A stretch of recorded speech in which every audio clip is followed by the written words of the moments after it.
When I show you these portraits, how do they make you feel? Arranged in chronological order, they belong to William Itermolin, an artist who was diagnosed with Alzheimer's disease at the age of 61. The evolution of his style afterwards reflects the growing perceptual and physical limitations he faced. However, they also demonstrate his courage to preserve his identity in the face of profound change. Taken as a whole, they have a unique emotional resonance, reminding us how art and the brain are intimately intertwined. My name is Millie Huang, a third-year medical student at the Perelman School of Medicine. In this talk, I will explore cases of how neurological conditions have impacted the lives and careers of various painters. By looking at the intersection of art and neuroscience, I hope not only to lend insight into the workings of the brain, but also the lived experience of the artists. To give a brief outline of my talk, first I will discuss the neurological basis of painting. Then, I will introduce the lives of 5 artists who were each diagnosed with a neurological condition. Lastly, I will explore the power of art to influence the public perception of neurological disease. To break the act of painting down to its most simple components, an artist must start from a motif, whether that's an image in reality or an idea, and from it they construct a mental image of the intended painting. Then, they must turn this image into reality. How does this take place? Painting, like many other creative activities, involves a widely distributed network across the brain. For instance, visual pathways in the occipital cortex process color, shape, and depth, while specialized regions like the fusiform face area help us perceive faces and social cues that are important in forms of painting like portraiture. At the same time, motor networks from the motor cortex and premotor cortex to the cerebellum and basal ganglia coordinate the precision and fluidity of each brushstroke. Next, memory and executive networks in the hippocampus and prefrontal cortex allow the artist to plan, imagine, and execute complex compositions. And finally, the limbic system and reward circuits contribute to aesthetic pleasure and continued creativity. Thus, painting relies on an integrative process that links sensory, motor, and associative regions. Neurological conditions can disrupt these processes in striking ways, reshaping how artists perceive and express themselves. In the next section, I will explore the lives and work of 5 artists. We will see how neurological disorder impacted their careers and how their resulting work sheds light on the capacity of the creative brain to adapt after injury. I will start with Lovis Corinth, one of the most well-known German painters of the early 20th century. After more than a decade of rigorous academic training in the realist tradition, Corinth developed a style that was grounded in close observation of the human figure. His early work, such as Salome, painted in 1900, often explored religious, mythological, and historical subjects with severity and technical precision.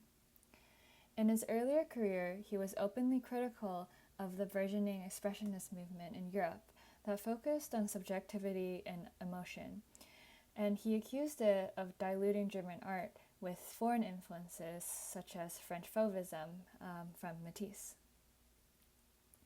Yet in 1911, at the age of 53, Corinth suffered a right-sided stroke, leaving him with left hemiparesis, hemispatial neglect, and a chronic tremor. He would learn to paint again, however, and post-stroke works like the balcony scene in Bordighera, although subtle, you can see the effects on the left side of the canvas, which is underdeveloped compared to the right, reflecting the impaired representation of contralateral visual space. You can also appreciate the asymmetric slant of his brushstrokes and the distortion of his perspective, especially compared to his earlier style. Over the next decade, his style shifted dramatically. His brushwork became much more gestural, his palette more saturated, and his compositions fluid and dynamic. He went from shunning Expressionism in Germany to actually becoming one of its leaders. And he did lead the Berlin secessionist movement for a few years. You can appreciate his synthesis of light and energy in late works like The Chrysanthemums that was painted in 1923. You can also see it in paintings of the Walchensee in Bavaria. This one winter scene was a favorite of his wife, and it perfectly captures the alpine lake at the cusp between autumn and winter. He would go on to paint more than 60 paintings of this lake, and the series is regarded by critics as the pinnacle of his career. Next, I will talk about Chuck Close, who was an American painter best known for his monumental portraits. His early works, such as Big Self-Portrait, this is a very literal title, is a huge painting, exemplifies his early photorealist technique, a rendering of his own face in black and white that underscores his obsession with detail. In December 1988, at the age of 48, Close suffered an anterior spinal artery collapse, resulting in quadriplegia. Although he regained limited movement in his upper extremities through intensive rehab, he remained wheelchair-bound for the rest of his life. He would continue to paint by strapping a brush to his wrist and relying on assistants to prepare his canvases. He'd ask them to divide each canvas into hundreds of small squares within which he painted abstract, brightly colored patterns. At a distance, these squares then coalesced into cohesive paintings, a visual strategy that echoes digital pixelation many years before it entered the mainstream. An example like Self-Portrait, completed in 1997, shows this technique vividly. From a neurological perspective, his work illustrates how motor disability can open the door to new visual spatial strategies, as well as drive radical artistic innovation. Far from diminishing his career, the later style became iconic, and his portraits are held in major institutions from the MoMA in New York to the National Gallery.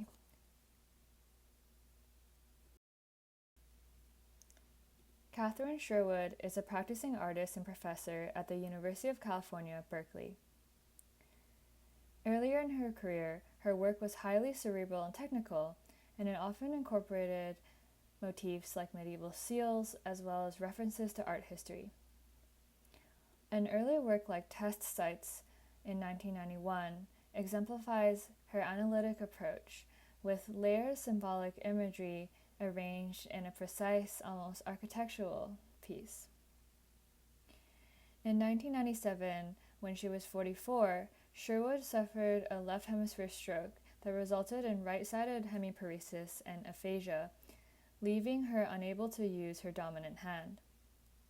She subsequently trained herself to paint with her left hand, and this motor shift radically transformed her style. Her brushwork became marked by large circular movements, a looseness that critics described as raw, intuitive, and flowing. In works like The Facility of Speech, completed in 1999, which was exhibited at the Whitney Biennial in 2000, bold spirals of paint echo the neurological disruption of language and her own struggle to recapture expression through her art. Later works, such as Vesalius's Pump, explicitly incorporate scientific motifs, and one can appreciate the echoes of neuroanatomy here within a larger composition that is vibrant and poetic.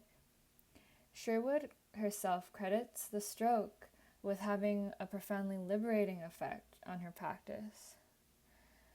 As one reviewer put it, her new work constituted a unified language that felt very visceral, and it blended art and neurology in an embodied way.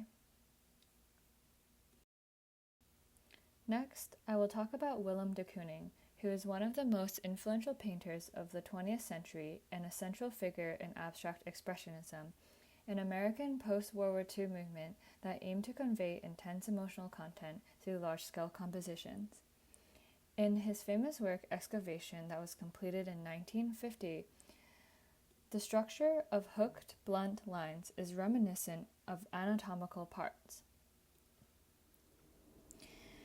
For instance, human eyes, noses, and teeth, as well as non-human animals like birds and fish. And it reveals the particular tension between abstraction and figuration that defined much of de Kooning's work. As you can probably tell from this canvas, his style was both aggressive and labor-intensive.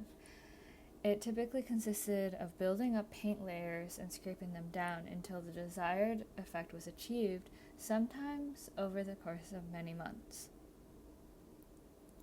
In the late 1970s, colleagues began to notice memory lapses and disorientation, consistent with the onset of Alzheimer's disease that was formally diagnosed in his 80s. Despite progressive cognitive decline, de Kooning produced over 300 paintings during the 1980s. These late works, such as Untitled 13, abandoned the dense surfaces of his earlier canvases for sparse lyrical compositions that were dominated by sweeping lines and colors. Neurologically, he had an impaired ability to plan his complex layered compositions, but because procedural memory and effective function are some of the last functions to be affected by Alzheimer's, it allowed the spontaneous, expressive qualities of his work to shine through. De Kooning continued to paint until 1991, and his final works remain central to debates on identity, cognition, and the nature of creativity.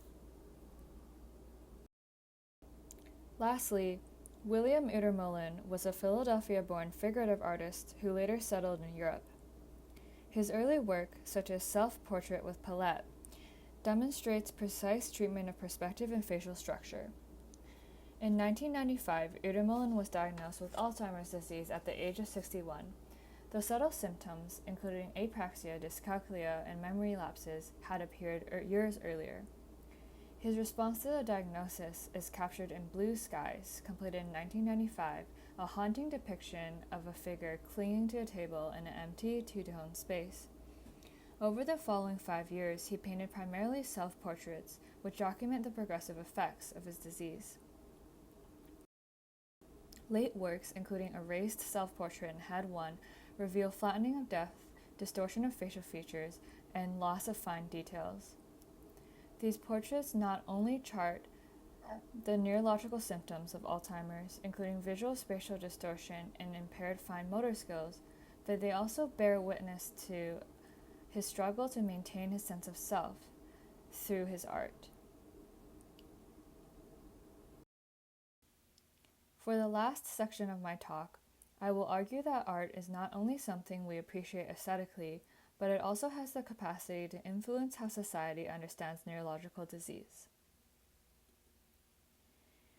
First, art provides a unique tool for understanding the brain itself. By observing how imagination, perception, and emotional expression endure in the context of neurological disorder, clinicians can gain insight into neuroplasticity and the interface between mind and behavior.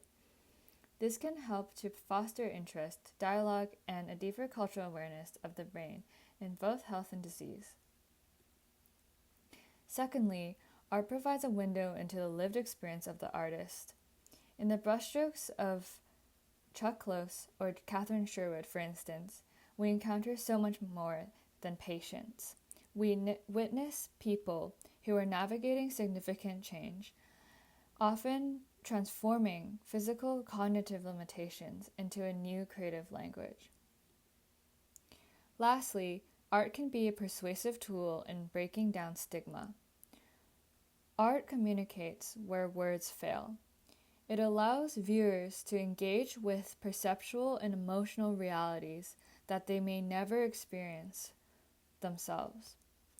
By translating personal experiences into a universal visual language, artists can challenge stereotypes and expand their narrative beyond diagnoses. In conclusion, the intersection of art and neuroscience offers a unique window into the brain in neurological disorder. It is no accident that art history is suffused with this connection. The enigmatic smile of the Mona Lisa captivates our social brain. Van Gogh's swirling Starry Night, painted while he was in a mental asylum, reflects the turbulence of perception and emotion, and Dali's The Persistence of Memory unveils the secrets buried in our unconscious. Broadly speaking, art reminds us that the workings of the mind, how we see, feel, and create, are central to the human experience. No matter where you look, artwork is a testament to our spirit and resilience, and it continues to inspire me as a student of neuroscience. I will leave you with a quote from American publisher Jane Heap. She said, "To express the emotions of life is to live. To express the life of emotions is to make art." Thank you so much for listening.